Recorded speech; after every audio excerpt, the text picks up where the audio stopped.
This is MSNBC Live with Stephanie Ruhle, October 18, 2019.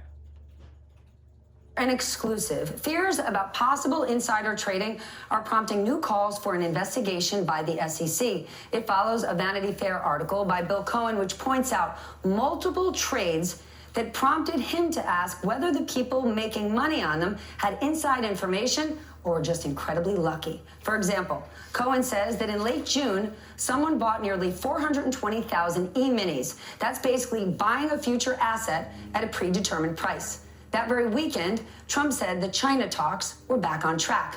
The market then shot up, and the trader made nearly $2 billion in profits. Similar trades happened in August and September, sometimes just before Trump made an announcement about China, and once just before drones attacked Saudi Arabia. Taken together, traders made out with nearly $4 billion in profits. And it's got some California congressmen talking, Ted Lieu, and New York Congresswoman Kathleen Rice. They are the lawmakers calling for an investigation by the SEC. Congressman Lieu, to you first, welcome. Taken alone, this clearly seems suspect, but if you actually know about the way trading works, the last 10 minutes of the trading day is when you see lots of macro books hedge, and they could hedge very big size. Why do you believe specifically there's something nefarious happening and there needs to be an investigation? Thank you, Stephanie, for your question. I'm honored to be here with Representative Kathleen Rice. We're both former prosecutors. If this happened once or twice, we wouldn't think much of it, but now it's happened at least 4 times, and in these trades, they either made hundreds of millions of dollars or sometimes billions of dollars, and certainly raises red flags. That's why we've asked for an investigation of the FBI, the SEC, as well as the Commodity Futures Trading Commission to at least look into the propriety of these trades. Congresswoman Rice, this could be a coincidence. Remember, when a trade happens, somebody wins, somebody loses, so there's a losing side of the trade too. Isn't it you just want to know more information, or you actually know of wrongdoing that hasn't been made public yet? Now, it's clearly to get information.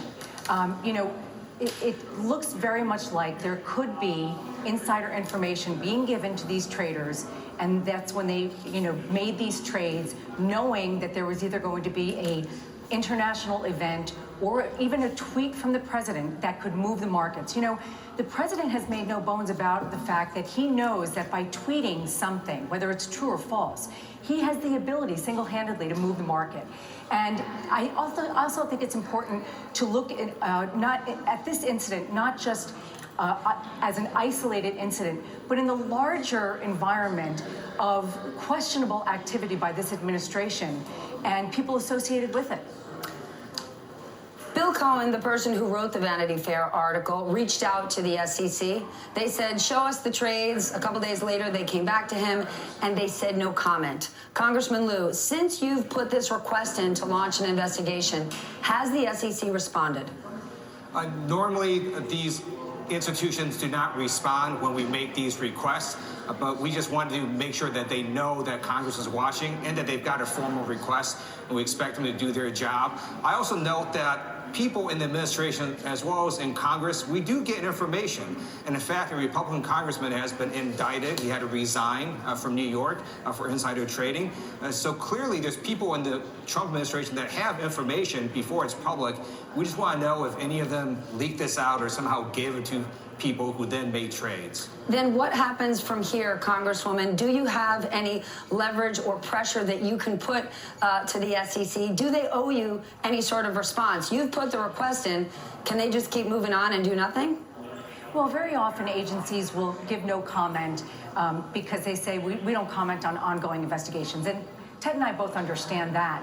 But the problem that we have here is we have seen almost a complete destruction of any regulatory action on the part of federal agencies under the Trump administration. And Trump talks about how that's one of the things that he ran on. We're going to get rid of all the regulation. But in this instance, it's important for Congress, since we do have oversight ability, that's our job, that we need to make it clear to these federal agencies that we have jurisdiction over, ultimately, that we are watching and we need them to do their job. And they but what does cannot that just mean? look the other way. If you have oversight responsibility, how do you actually get that information? The SEC could say, no thanks, we're all set. Well, we're going to keep pushing, and we're going to keep making it public, because this kind of behavior, what we see, which is so disturbing, Stephanie, is an attempt by Donald Trump and this administration to normalize behavior that swings from outright potentially criminal to completely ethically improper behavior. And there is an attempt by this administration to normalize that behavior, to get the American public to say, I know that this is what you're seeing, but it shouldn't matter to you, and it's not really what you're seeing. And we can't allow that to happen. We cannot allow that to happen. And, you know, Ted and I are going to continue to keep pushing these agencies to do what they should be doing from a regulatory standpoint. In terms of getting more information, let's talk about the impeachment inquiry before we go. Congressman Lieu, specifically, do you believe that the process needs to be more open in order to help the American people know that it's fair? It's huge to see people go in for hours and hours of testimony, but we don't actually know what they're saying. Republicans do, because their lawyers are in these rooms, the Republican members are in these rooms. But the American people don't. We're going to release the transcripts when they're done. The witnesses have to actually approve the transcripts. We're in the fact-finding phase. The House is acting like a grand jury, and when you're doing an investigation, you just don't do it in public. That's not what prosecutors do. It's not what the grand jury does. But at some point, these transcripts will be released. The American public will see what these witnesses have said, and then there will be open hearings. And Stephanie, I think it's important to go back to the Ken Starr investigation. That was done in complete secrecy, and then that report was handed over to the Judiciary Committee. And so this is not irregular behavior. The Trump administration is trying to convince the American people that we're doing something in secret.